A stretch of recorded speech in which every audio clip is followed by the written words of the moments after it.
श्री स्वामी समर्थ. मी प्रांजली. 2024 मधील उद्या गुरुप्रतिपदा.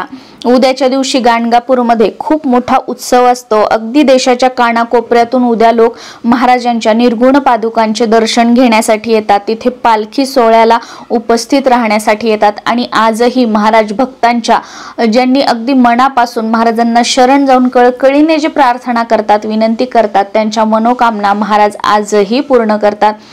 त्याचबरोबर आपले दत्त महाराजांचा पहिला अवतार जे आहेत ते म्हणजे श्रीपाद श्रीवल्लभ महाराज, दुसरा अवतार म्हणजे नृसिंह सरस्वती महाराज आणि तिसरा म्हणजे श्री स्वामी समर्थ महाराज. तर नृसिंह सरस्वती महाराजांनी या गुरुप्रतिपदेच्या दिवशी त्यांनी कर्दळी वनामध्ये ते गुप्त झाले होते. त्यांनी देह त्याग केलेला नाहीये, ते गुप्त झालेले आहेत. तर तोच हा दिवस आणि हा दिवस खूप मोठ्या प्रमाणामध्ये उत्सव म्हणून साजरा केला जातो, तो म्हणजे गाणगापूरमध्ये. तर उद्याच्या दिवसात बघा आवर्जून तुम्ही अगदी सकाळपासून ते रात्री झोपेपर्यंत, कारण बऱ्याच ताईदादांना काय असतं, नोकरी असते, त्यांना मग ह्या वेळेत करा त्या वेळेत करा असं त्यांना ते शक्य नसतं. तर बघा आपण आपल्या गुरूंची सेवा करत आहोत. अगदी ज्यांच्या आयुष्या म्हणजे आपलं आयुष्य आपण ज्यांच्या चरणी सोपवलं आहे किंवा शरण गेलेलो आहोत आपण, आमचं जे काही आहे ते तुमच्या आशीर्वादाने आहे. मग सेवा करण्यासाठी मग मला या वेळेमध्ये याच टाइममध्ये सेवा करायची, त्याच वेळेमध्ये सेवा करायची, हा तुम्हाला जेव्हा शक्य आहे तेव्हा आवर्जून करा. कारण बघा महाराजांना सगळं माहित आहे की कोण मुद्दाम करत आहे आणि कोणाला खरंच वेळ नाहीये. तर एखाद्या वेळेमध्ये करायची, तुम्हाला त्या वेळेत वेळ नसेल, तुम्ही ऑफिसला वगैरे असाल, तर तुम्हाला जेव्हा वेळ असेल त्या वेळेमध्ये तुम्ही सेवा करा. पण या दिवशी महाराजांची आवर्जून सेवा करा. याच दिवशी कशाला, या दिवसापासून सुरुवात करा आणि नित्य नियमाने दररोज किमान महाराजांचं स्मरण तरी करा. महाराज कायम तुमची साथ देतील. महाराजांचा आशीर्वाद कायम तुमच्या सोबत, तुमच्या कुटुंबाच्या सोबत राहील, यामध्ये कोणतीही शंका नाही.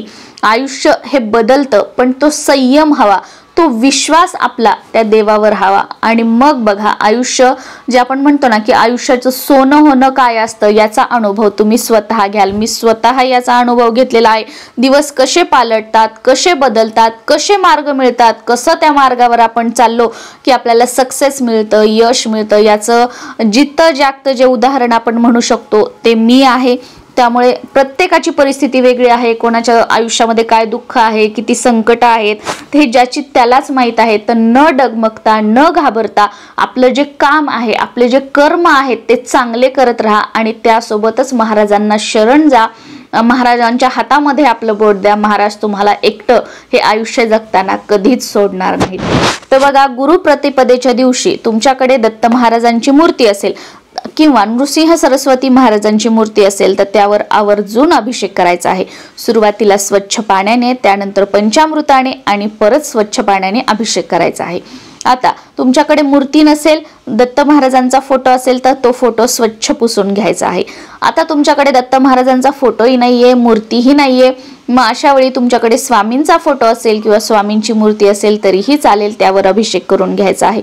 एखादा चौरंग किंवा पाट ठेवायचा, त्यावर पिवळं वस्त्र अंथरायचं आणि आपल्या महाराजांचा फोटो किंवा मूर्ती त्यावर आपल्याला स्थापित करायची आहे. दिवा लावायचा आहे, धूप लावायचा आहे, अगरबत्ती लावायची आहे आणि महाराजांना त्यांच्या आवडीचा नैवेद्य या दिवशी आवर्जून बनवायचा आहे. महाराजांना सर्वात जास्त प्रिय काय होतं तर घेवड्याच्या शेंगाची भाजी. तर अगदी साधं वरण, भात, पोळी आणि त्यासोबत घेवड्याच्या शेंगाची भाजी हे आपल्याला आवर्जून बनवायची आहे. आणि शक्य झालं तर बेसनाचे लाडू बनवायचे आहेत. बेसनाचे लाडू सुद्धा महाराजांना खूप प्रिय आहेत. जेव्हा बेसनाचे लाडू तुम्ही तुमच्या हाताने बनवाल आणि हे लाडू, हा स्वयंपाक बनवताना महाराजांचं नामस्मरण कराल तर त्यावेळेस असं म्हटलं जातं, जेव्हा आपण हे बेसनाचे लाडू बनवतो त्यावेळेला आपल्या हातामध्ये ज्या रेखा असतात, जे आपलं दुर्भाग्य असतं ते पुसल्या जातं, आपलं दुर्भाग्य सौभाग्यामध्ये बदलतं.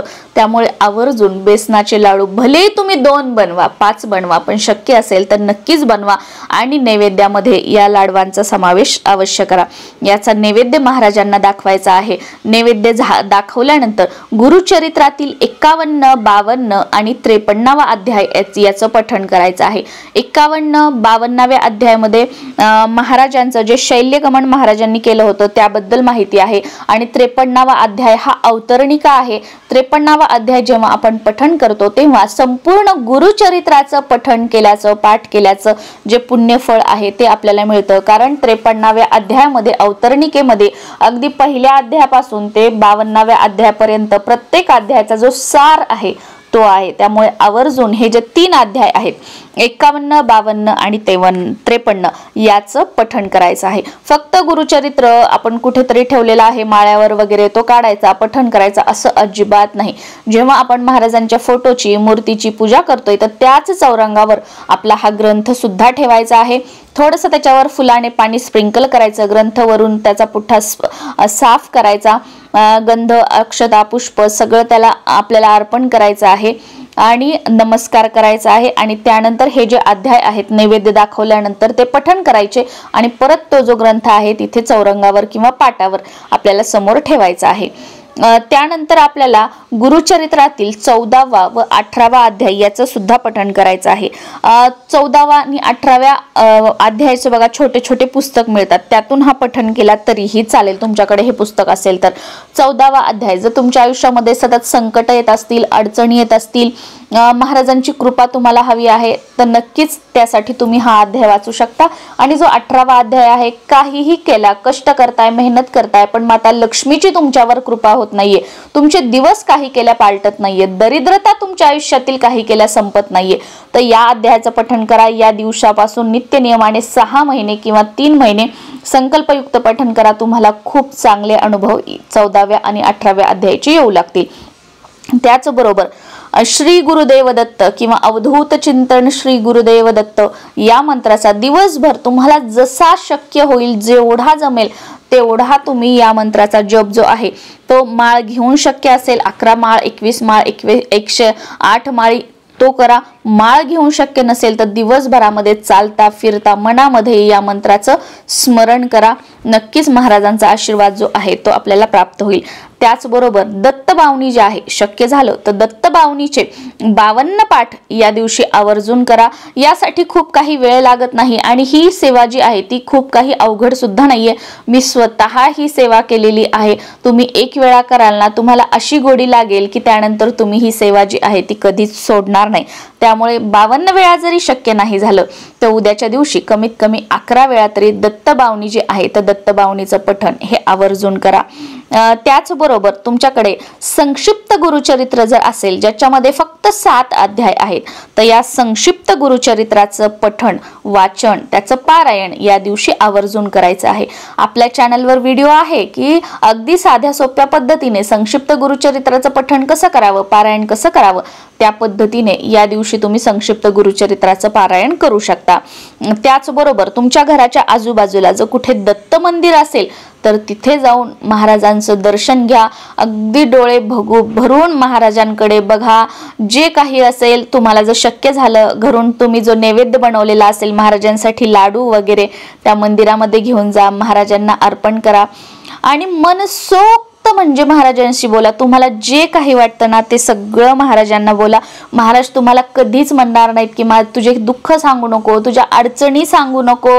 बघा, जे तुमचे जवळातली जवळ लोक असतील, जे तुमचे ज्यांना तुम्ही आपलं मानता ते असतील, ते एक वेळा तुमचं दुःख ऐकून घेतात, 2 वेळा ऐकून घेतात, पण 3ऱ्या वेळी तुम्हाला अवॉइड करतात. पण महाराज ही अशी शक्ती आहे जी तुम्हाला कधीच स्वतःपासून दूर लोटणार नाही. तुमचे कितीही दुःख, कितीही अडचणी तुम्ही त्यांना सांगा, ते कधीच तुमच्यावर रागावणार नाहीत. उलट त्यातून बाहेर निघण्याचा मार्ग ते तुम्हाला दाखवतील. फक्त थोडासा संयम ठेवा, त्यांच्यावर विश्वास ठेवा, ते कधीही तुमची साथ सोडणार नाहीत. तुम्ही तरी बघा, म्हणजे मी केलं म्हणजे 21 दिवसातच किंवा 1 दिवसातच किंवा 3 महिन्यातच मी एवढ्या दिवसापासून तुमची सेवा करते, मग काहीच अनुभव नाही. तुम्ही तरी कधी कोणाचं असं काम ऐकता का हो की नाही मग तुम्ही वेळेवर केलं, हे केलं? मग हे तर देव आहे, त्यांना आपण मनुष्य आहोत.